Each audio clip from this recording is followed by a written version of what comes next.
Times news channel देख रहे आप सभी दर्शकों का बहुत बहुत स्वागत है। मैं हूं रमनदीप कौर। इस वक्त की बड़ी खबर आ रही है प्रयागराज से। क्या है पूरा मामला, देखने के लिए बने रहिए हमारे साथ। संगम नगरी प्रयागराज में अधिवक्ता विजय कुमार द्विवेदी ने प्रयागराज में एम्स बनाने की मांग की और साथ ही लोगों से अपील भी की।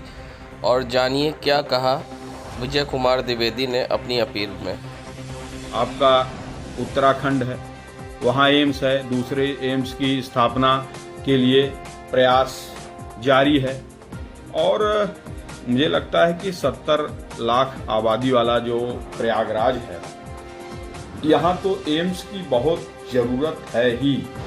और अगर आप लोग कुछ न कर सकिए तो कम से कम अपने यहाँ से रोज नहीं तो महीने में एक चिट्ठी केंद्रीय स्वास्थ्य मंत्री को लिखिए, नहीं तो आजकल नेट के माध्यम से, ट्विटर के माध्यम से उनको टैग करिए, उनसे मांग करिए कि हमको एम्स की स्थापना की आवश्यकता है और यहाँ पर होना चाहिए। पुनः बहुत तेजी से एम्स स्थापना की मांग को लेकर के प्रयागराज की 8 तहसीलों में जनसंपर्क अभियान चलाएंगे। 8 तहसीलों के बार के अध्यक्षों से मिलेंगे, 8 तहसीलों में जनसंपर्क करके वहां के उप जिलाधिकारी को ज्ञापन सौंपेंगे और ज्ञापन के माध्यम से केंद्र सरकार से मांग करेंगे कि प्रयागराज में एम्स की स्थापना कराई जाए। और इसके बाद 8 तहसीलों में ज्ञापन सौंपने के बाद हम लोग प्रयागराज से लखनऊ तक मोटरसाइकिल से यात्रा निकाल करके माननीय मुख्यमंत्री उत्तर प्रदेश से मिलने का प्रयास करेंगे और मुख्यमंत्री जी से मिल करके उनको अवगत कराएंगे कि प्रयागराज में जो चिकित्सा व्यवस्था है वह अस्त व्यस्त है। नगरी प्रयागराज में जहां अल्पसंख्यक कांग्रेस कमेटी द्वारा शहर के मस्जिदों में पर्चा बांटने का ऐलान किया गया था, जिसके बाद अब उनको इस पर कामयाबी मिलने के बाद अब वो पर्चे पर चर्चा का कार्यक्रम शुरू कर रहे हैं, जिसके लिए आज उन्होंने प्रेस वार्ता करते हुए जानकारी दी कि हम पार्टी को मजबूत करने के लिए अब नया कार्यक्रम शुरू कर रहे हैं, जहां जगली जगह जाकर संवाद करेंगे, जिसका नाम होगा पर्चे पर चर्चा। आइए सुनाते हैं क्या कहना है इस बारे में कांग्रेस नेताओं का। आज हम लोग प्रेस वार्ता जो इसलिए कर रहे हैं कि जैसा कि हम लोग ने पिछले दिनों 1 महीना कांग्रेस का 16 सूत्री संकल्प पत्र जो मस्जिदों में बांटा था, उस सिलसिले में लोगों के बीच में बड़ा उत्सव और ख़ास तौर से माइनॉरिटी के बीच में बड़ा उत्सव और बहुत ही हौसला अफजाई वाला काम हुआ और लोगों ने इसको मतलब कि सराहाया भी। और प्रदेश अध्यक्ष हमारे शहनवाज आलम जी जो हैं, उन्होंने फिर हम लोग को निर्देश दिया है पूरे प्रदेश में जो हम लोग ने माइनॉरिटी बहुल क्षेत्र में जो पर्चे वितरण किए हैं, उस सिलसिले में अब हम लोग एक की हर वार्ड में जाकर लोगों से संवाद करेंगे और पर्चे पे हुई प्रतिक्रिया के बारे में और राय उनकी ली जाएगी और कांग्रेस की तरफ जोड़ने का काम हम लोग करते चले आएंगे। मैं अरशद अली, महानगर अध्यक्ष अल्पसंख्यक कांग्रेस कमेटी इलाहाबाद। जैसा कि अभी हमारे भाई साहब ने बताया कि अभी 1 महीना पहले हमने 4 जुमे को हमने पर्चा जो वितरण किया है वो 16 सूत्री संकल्प पत्र जो, उसके बाद हमारा ये अभियान चलेगा पर्चे पे चर्चा। और इस तरीके से जो है आने वाले समय में हमारा जो होगा वो ज़्यादा से ज़्यादा लोग कांग्रेस की ओर बढ़ेंगे। मुमताज़ अहमद सिद्दीकी, प्रदेश सचिव अल्पसंख्यक कांग्रेस। संगम नगरी प्रयागराज में जहां प्रयागराज में आज बड़े धूमधाम से बहनों ने भाइयों की लंबी आयु के लिए, सुख समृद्धि के लिए व्रत रखकर पूजा अर्चना की। भाइयों की लंबी आयु की प्रार्थना कर कार्तिक मास के शुक्ल पक्ष की दिव्य तिथि यानी गोवर्धन पूजा के अगले दिन भैया दूज का पर्व आज मनाया गया। ये पर्व भाई बहन के प्रेम के त्यौहार का प्रतीक है। आज बहनों ने माथे पर तिलक लगाकर भाइयों की लंबी आयु और सुख समृद्धि की कामना की और व्रत खोला। आज हम लोग ने विधि विधान से पूजा की, भाई के लिए व्रत रखा और भाई को मीठा खिलाकर लंबी उम्र की प्रार्थना भी की। नगरी प्रयागराज में सब्जियों के रेट अभी 20 दिन तक और कम नहीं होंगे, क्योंकि लगातार बारिश के बाद खेतों में सब्जियों की फसल डूब गई है, जिससे हरी सब्जियों की फसल बर्बाद हुई है, जिसके कारण सब्जियां बाहर से आ रही हैं और सब्जियों के दाम महंगे हुए हैं।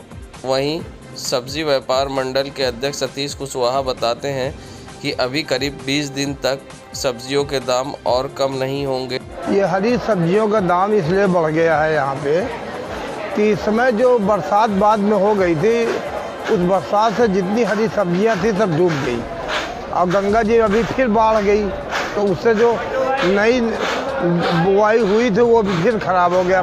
पालक, मूली, धनिया, बैगन सारे चीज़ें डूब गई हैं। इस समय बहुत कम ही सब्जियां बची खुची है, इसलिए सब्जियों में भारी पैमाने पर महंगाई आ गई है। इसलिए प्याज में तो राहत हो गई, मगर आलू में राहत नहीं मिलेगी, हरी सब्जियों में राहत नहीं मिलेगी। फूल गोभी और सब्जी जितनी हरी सब्जियां हैं ये अभी अगले महीने कम से कम 20 तारीख तक सस्ती नहीं होंगी, महंगी होती रहेंगी और अभी बाज़ार जो है ये और महंगाई की ओर भागेंगी। अभी 20 दिन और महंगी रहेंगी। मैं सतीश कुमार कुशवाहा, फल सब्जी व्यापार मंडल अध्यक्ष। संगम नगरी प्रयागराज में आज भाई बहन के प्यार के पर्व भैया दूज पर खुशियाँ मना रहे हैं, तो वहीं महापौर अभिलाषा नंदी गुप्ता ने अपने सुरक्षाकर्मी व सहयोगियों के माथे पर तिलक कर बहन की तरह दायित्व निभाया और उनकी पूजा अर्चना कर लंबी आयु की कामना की और उनके सुख समृद्धि के लिए व्रत रखते हुए उनके माथे पर तिलक कर पूजा अर्चना भी की।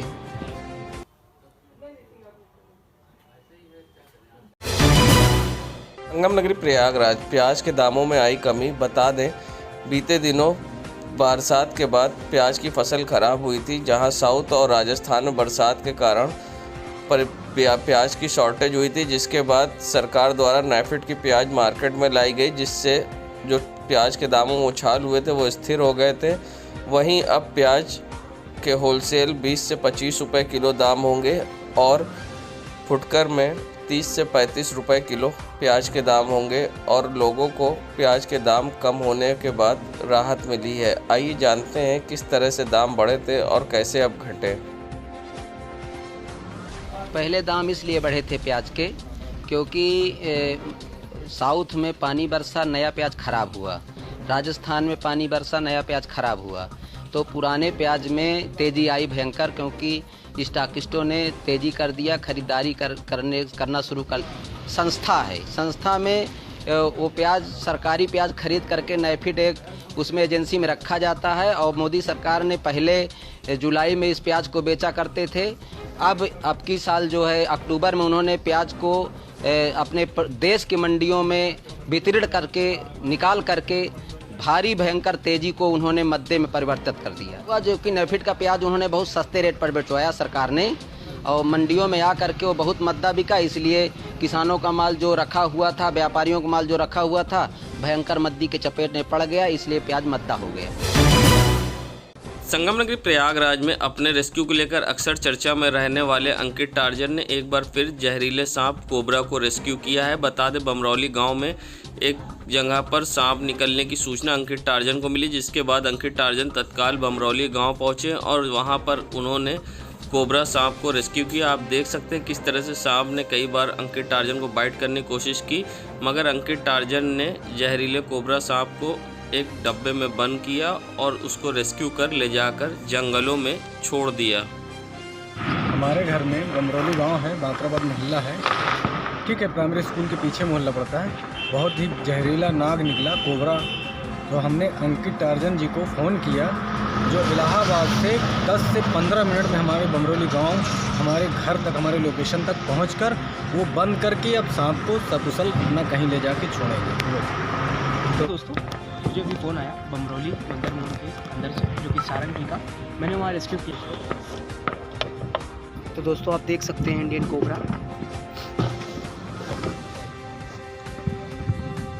जो कि अपनी मंजिल की ओर रवाना हो गया। Okay friends, bye bye. Prayagraj में एसएसपी प्रयागराज ने जहां 2 उप निरीक्षक और एक निरीक्षक को किया इधर से उधर, ज्ञानेश्वर मिश्रा को पुलिस लाइन से अपर प्रभारी थाना हंडिया बनाया, तो वहीं उप निरीक्षक मनोज कुमार को प्रभारी चौकी यूनाइटेड औद्योगिक क्षेत्र से पुलिस लाइन हाजिर किया, तो वहीं उप निरीक्षक अजित कुमार थाना 12 से PRO DIG एसएसपी प्रयागराज बनाया। बेहतर पुलिसिंग कानून व्यवस्था को चुस्त दुरुस्त रखने के लिए जनहित में उठाए गए कदम तत्काल प्रभाव से किया स्थानांतरित। देश दुनिया की खबरों के लिए world media times news channel को सब्सक्राइब करें।